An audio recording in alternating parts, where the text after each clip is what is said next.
Hello guys, how's it going? My name is Dal. So far on the channel, we've made an updated guide for specs like Assassination Rogue and Outlaw, with the only spec left over, which has been Subtlety, which has actually gained quite its own identity as of 11.05. And while the spec hasn't received nearly as many talent adjustments as Assass or Outlaw, it has received enough changes to actually make it feel a lot different, while players are able to have a bit more skill expression with the spec in particular, while being able to deliver some of the biggest bursts imaginable for any single playstyle, which has allowed the spec to flourish within endgame content. If you are, however, interested in a written version of this guide, I will also have it displayed and made available on our public Discord channel, which you can find in the description down below, as well as all the useful links can also be found below the video. It's a long one, so I added chapter marks so you can skip around to different sections or go back to any of the other sections if you need a bit of a refresher, but this guide will primarily do an updated version, not really the basics of how Subtlety has changed heading into the patch 11.05 and how to play it appropriately, giving you the best builds and some of the most updated info. As always, if you guys want to see more guides for the War Within expansion in the future, be sure to follow the channel and subscribe. But otherwise, let's dive into the spec of Subtlety.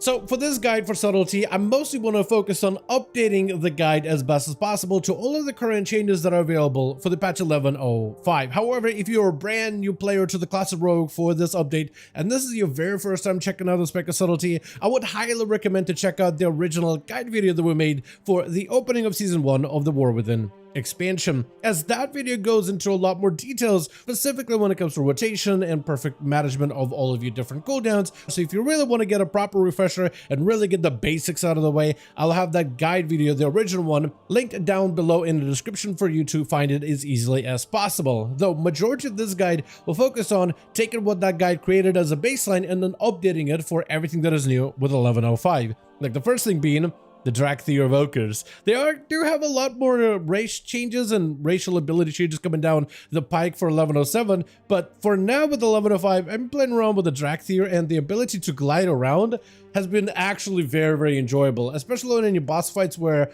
you as a player may end up getting sent back with a knockback or something, or if let's say you just need a little bit more maneuverability, that extra glide and the double jump, I actually really been enjoying. It's been such a small change, but a very notable one.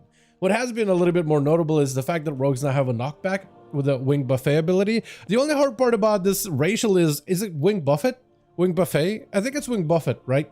I've heard it said both ways. That's the only thing that I can't really settle on whether how do you say it properly. But what I can settle on is I actually like it a ton, and having that extra crowd control in AoE, especially Mythic Plus dungeons, but also in some raid situations, has been huge and a massive quality of life improvement when it comes to racial options. As for the actual class of Subtlety Rogue, we got a massive set of adjustments like 1. You don't need to have Size and Dice ability on your bars ever again as a Subtlety Rogue.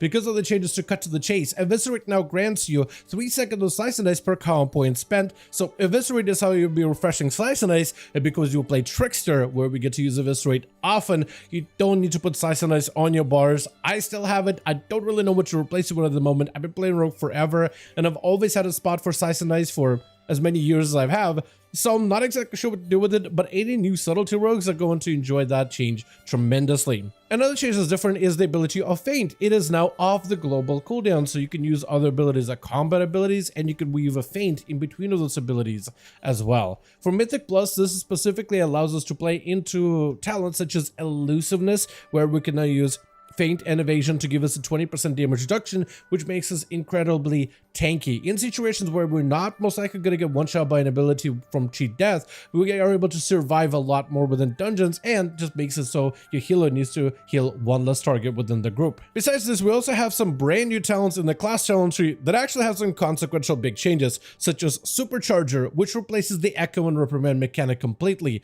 You no longer have to use that ability to then gain blue combo points and then try to fish to find them.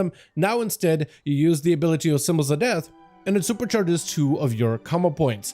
Damage and finishers consume those supercharged combo points to function as if that finisher spent 2 additional combo points. What this does is it allows abilities like Eviscerate or Rupture to deal more damage, and for Rupture case, it's going to last a lot longer than normal. And you can see how many combo points we have that are supercharged, and I press Eviscerate, and one of those blue combo points gets consumed to make those Eviscerate stronger than usual. And this is a massive buff when it comes to subtlety in the overall performance department, but it also does other things like when it comes to cooldown reduction and deepening shadows. The more combo points you spend into a finisher, the faster you get your shadow dance back, and those extra supercharged combo points also count towards deepening shadows, which is huge. It just allows you to get cooldowns much quicker. It allows you to deal more damage than ever before, and with a spec that's so big burst heavy as subtlety, this has been a really defining talent, which we usually combine with something like forced induction, which simply makes that whole talent playstyle even better. Another talent that is very different, that you really tries to create a whole build around it and really helps dictate where subtlety goes forward, is the talent of Death Perception. Symbols of Death now has 2 additional charges and increases damage by an additional up to 6%. This talent right here changes the way subtlety plays in terms of your cooldown management. Previously, you would just use Symbols of Death as often as possible on cooldown and you didn't have to think about it. Now, you have multiple charges of Symbols of Death, so you can still use it on cooldown as long as you try to play the pandemic window, which I'll talk about in a second. But you can do that, can put it on a cooldown, but it's actually a lot more effective, and this is where a lot of the value and difficulty from learning the spec comes from, is when you're able to bank a few charges of Symbol of Death to then combine with a massive burst window. Now, a lot of the times you'll find yourself chaining back-to-back charges of Symbols of Death as a subtlety, but to do it as effectively, we'll need to know how to maximize the pandemic window. Because of the pandemic mechanic that every class has access to, Symbols of Death is one of those abilities that can also benefit from it. The way that you benefited from Symbols of Death is if Symbols of Death buff has 3 seconds left on its duration, you can press Symbols of Death again. It doesn't overwrite the current duration. Instead, those last 3 seconds of symbols will be added into a fresh new charge of symbols. And that is something that you'll need to get used to as a subtlety rogue, because this is a relatively new mechanic for the spec. Normally, we don't get to chain Symbols of Death in that same way, but it will be something that you'll now have to pay attention to when it comes to playing your subtlety rogue. And next up, I want to cover some of the different talents that are available for subtlety, and you really just have 2 talents for subtlety that you play with. There's a raid build and a dungeon build. With the patch 11.05, subtlety's damage has gone up quite a bit, but the playstyle for subtlety, especially around its trickster hero spec, has really solidified, and it's a lot more rigid. There's a lot less build variety for this spec, and now the way they kind of designed it, you now have a build that works for everything, which is great. You don't have to manage multiple different talent builds for every single encounter in every dungeon.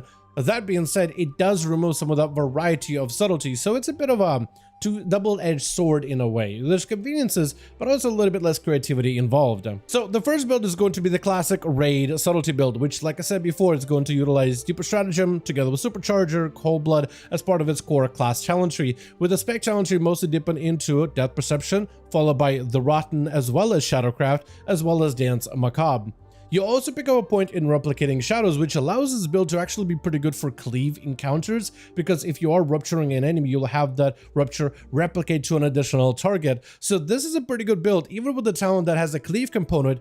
We mostly use it just for single target damage, but it also allows subtlety to have some AoE cleave within a raid encounter as well. So this is going to be your best subtlety rogue build that still has a lot of the core things, such as your flagellation, such as your secret technique, but it is going to play a little bit differently because of Death Perception. So it looks very familiar, but when you actually play it, it feels a little different. The Mythic Plus variation for subtlety doesn't change too much. It leans a little bit more into AoE. Defensively, it leans into elusiveness. It also picks up shift for that extra utility. If you need to de-enrage an enemy, you can technically switch it out for things like Unbreakable Stride or Rush Setup, but there's not a lot of good talents for you to put shift into. But if, let's say, you have a better talent that you want to utilize than that, I guess you have a few options. But for the most part, I'm just leave Shiv as is for the utility. Over in the spec talent tree, we do pick up things such as Shuriken Tornado for a little bit extra AoE, but this talent doesn't get any play in pure single target, it's just there mostly for AoE.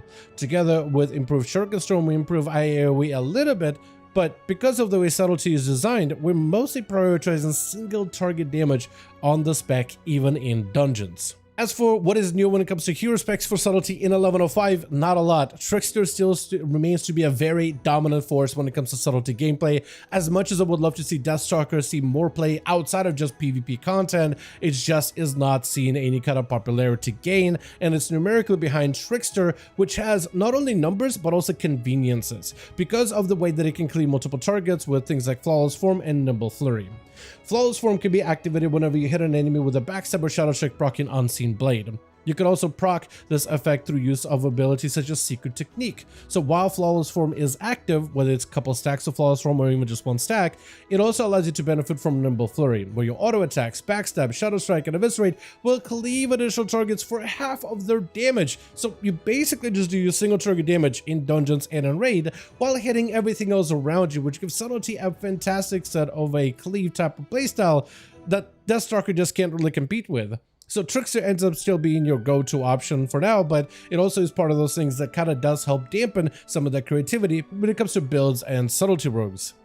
Next, I want to cover really quickly some of the gearing changes that we saw with 1105, which for the most part, Subtlety didn't see too many changes. The first thing I'll say is you should start simming your character if you're thinking of playing this rogue spec, or even rogue in general, on a more competitive and a more serious level. In the original guide video, but also in the description of this video, I'll have a link to the sim website that everybody utilizes, Raidbots, in order to help sim their character. It just allows you to help make more informed decisions regarding gear, and it allows you to utilize tools that help you achieve better performance and better damage, and allows you to just be a more informed player regarding how to really fully min-max your character. But even if you're not using add-ons like that, I do want to give you something to get started when it comes to gearing out your Subtlety. If you're coming into this patch, one thing you need to know with Subtlety is the gear priority. For the most part, agility is your best stat, and any item that grants you more agility, so in almost anything that has a higher item level outside of necklaces, trinkets, and rings, in most cases, those items are a gain in all regards. So if it has more agility, you want to wear it and use your highest item level items available. Outside of this, your secondary stat priority is going to be between mastery as well as versatility, which are both very, very close to each other.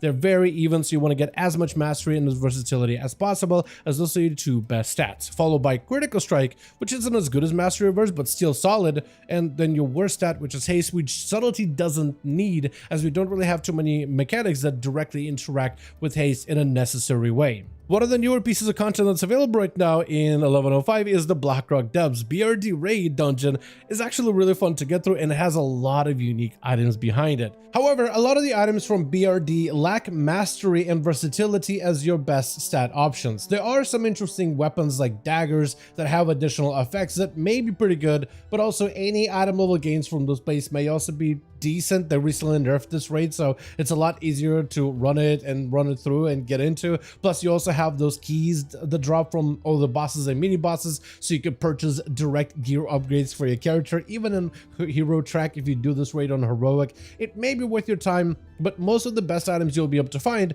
are from the current seasonal content of the War Within, primarily the Nurubar Palace. Your best trinket is going to come from the Nurubar Palace, from specifically the boss Princess Kaiveza. The trinket is going to be the Treacherous Transmitter, which is a trinket that grants you haste, which is your worst stat, but also grants you a lot of agility. But better yet, it's on a 1.5 minute cooldown, so it's up every minute 30 seconds. This is important because we have Flagellation, which is on a 1.5 minute cooldown, as well as Shadow Blades, also on a 1.5 minute cooldown, so the trinket synergizes super well into those cooldowns. So this is why a 2-minute trinket is not as good as a 1.5 minute, and this is really the only best option for Subtlety Rogue right now, or at least the most ideal option. Besides this, Kaiveza still has another really good trinket. Void Reaper's Contract is a fantastic option, but also Queen Ansarek has Mad Queen's Mandate, which is a great trinket for Subtlety Rogues as well. So either one of those are really, really good. The dungeon trinkets are not as effective. They can be okay, but the raid trinkets is where some of your best items are going to come from. Now, when it comes to making crafted items and embellishments for your rogue, we now know, after playing around with Season 1 for a bit, that Subtlety will actually prioritize crafting a dagger as soon as possible. This is because there's not a lot of items within the raids or dungeons that drop you fantastic stats on your dagger, like mastery and versatility. So this could be potentially one of your best main hand weapons if you can fully upgrade it, but even if you get a better dagger that's higher item level, it'll be a fantastic offhand weapon for the rest of the entire season, and will serve you greatly since you don't have a lot of great ways to unlock mastery, versatility type of gear, especially when it comes to your weapons. Now, when it comes to your actual embellishments, your dagger as well as another item like a bracer or a belt or boots or any one of those items that are lower item level or you don't have those in your best in class stats, 2 items can be embellished with the elemental focusing lens, which isn't the best when it comes to embellishments for rogues, but it is the only one that's really good for us as of this moment right now in 11.05. Next, I want to go over the playstyle and rotation changes for Subtlety as of the patch 11.05. And for the most part, you really have 2 key areas to look at. The easiest of the 2 is going to be the basic day-to-day gameplay of a Subtlety rogue, the building and the spending of combo points. That has gotten much easier thanks to Trickster, where we primarily use single target abilities such as Backstab or Shadow Strike to build combo points, and then we send those combo points, since we no longer need to refresh Slice and Dice, mostly on Eviscerates and Secret Techniques, or potentially ruptures outside of our Shadow Dance windows. So the basic day-to-day gameplay of Subtlety is incredibly easy, and any player can easily get into the basics flow of Subtlety. That being said, however, the hardest part of the spec that's gotten even more complicated or complex, potentially, is the cooldown management, which has been the core bread and butter, but also the core component that a lot of players struggle with when it comes to the spec. This is primarily to the talent of Depth Perception, which gives symbols multiple charges, which makes the ability more interesting.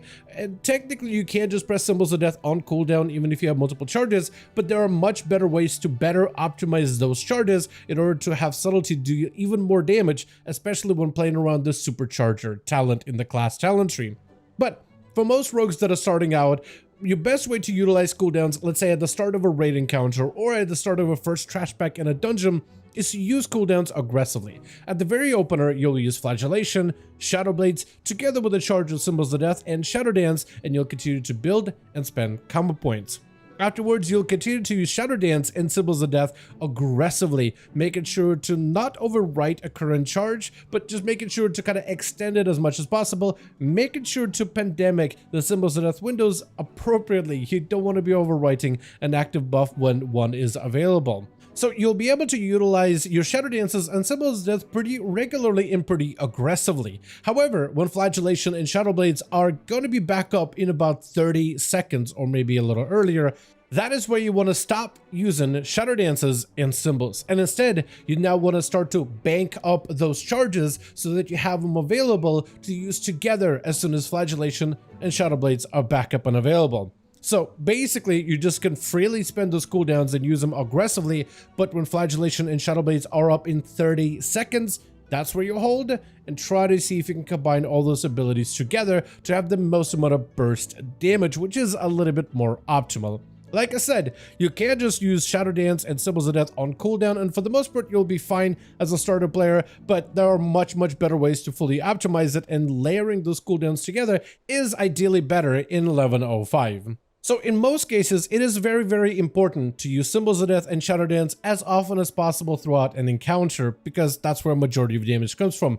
But what I think is even more important now that Symbols of Death has multiple charges is to make sure that Symbols never reaches 3 charges and sits on 3 charges. If it's ever on 3 charges, you want to burn off 1 charge immediately. The same thing applies for the ability of Shadow Dance. You want to make sure that that ability also never reaches its cap of 2 charges. And I personally think that that mechanic of managing those cooldowns and making sure they never reach their cap is even more important than trying to use those cooldowns as regularly as possible. It is something you should always keep in mind, and it also allows you to have a bit more flexibility of when you can use Shadow Dance and Symbols of Death, because you can delay those cooldowns as long as they don't reach their cap. For, let's say, if a boss or an enemy elite is about to go through a phase where they take more damage, and as a Subtlety rogue, it's perfectly fine to delay those cooldowns as long as you're not capped on their charges, to use those cooldowns a little bit later during an amplification window where your damage is further enhanced. And with how bursty Subtlety is, you'll get a lot more value from those enhanced amplification windows. A great dungeon to practice this mechanic is the first boss of the dungeon of Siege of Borealis. When that boss runs into one of the bombs that's scattered throughout the boss boss arena, he gets disoriented, and during that disorient window,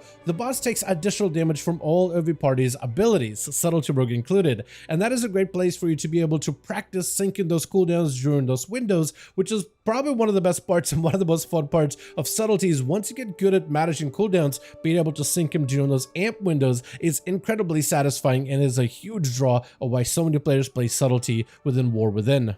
Lastly, I want to do a quick coverage of all the enchants and consumables you should be utilizing as of the patch 11.05. For your weapons, those should mostly be enchanted with Authority of the Depths. Your cloak should usually be given Winged Grace, chest with Crystalline Brilliance, bracers with Avoidance, legs with Stormbound Armor Kit, boots with Defender's March, and your rings generally with Mastery, or if let's say you're behind on Versatility, you could always switch over from Mastery Versatility. It's really up to you. As for your consumables for your flask, generally you use the Alchemical Chaos or Versatility. Either one of those two are relatively close to one another in terms of performance. For your combat potion, specifically, you'll want to get some Tempered Potion, and out of all the specs that are very, very bursty, Subtlety is a very bursty one. So even if you want to buy some cheap versions of Tempered Potion, I think you'll appreciate the amount of burst damage that your class will be able to do within dungeon and raid content. For your healing potion, when it comes to survivability, Algari healing pots are perfect. And for your weapons, you will want to imbue them with the Ironclaw Whetstone.